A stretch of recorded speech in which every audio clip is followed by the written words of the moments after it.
আসসালামু আলাইকুম প্রিয় স্যার ম্যাডামরা, আশা করি ভালো আছেন।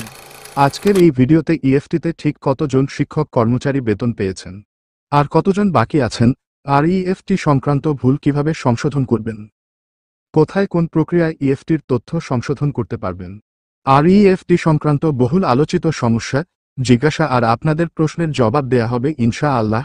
আসলে ব্যস্ততার জন্য সবার কমেন্টের অ্যান্সার দেয়া সম্ভব হয় না। এই ভিডিওতে সব জিজ্ঞাসা ক্লিয়ার হয়ে যাবে ইনশাআল্লাহ।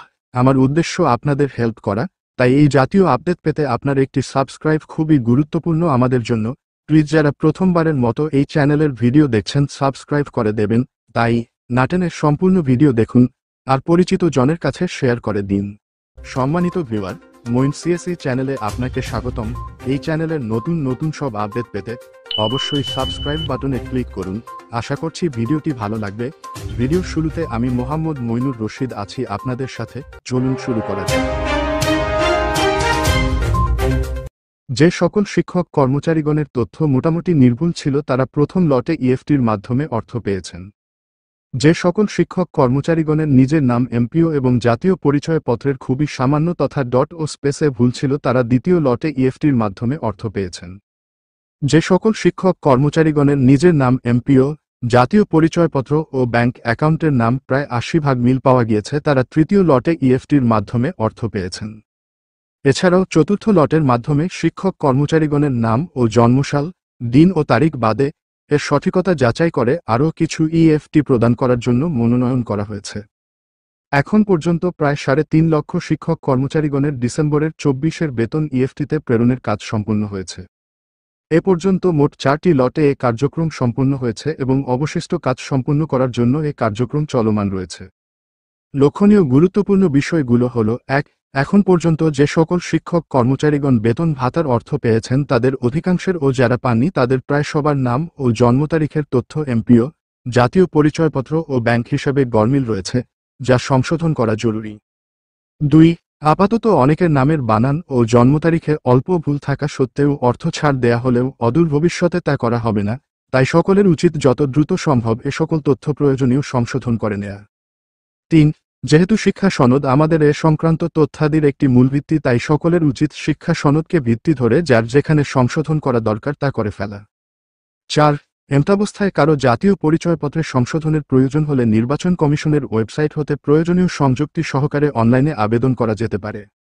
৫. অপরদিকে কারো ব্যাংক অ্যাকাউন্টের নামে ভুল থাকলে তার জন্য ব্যাংকে যোগাযোগ করা যেতে পারে।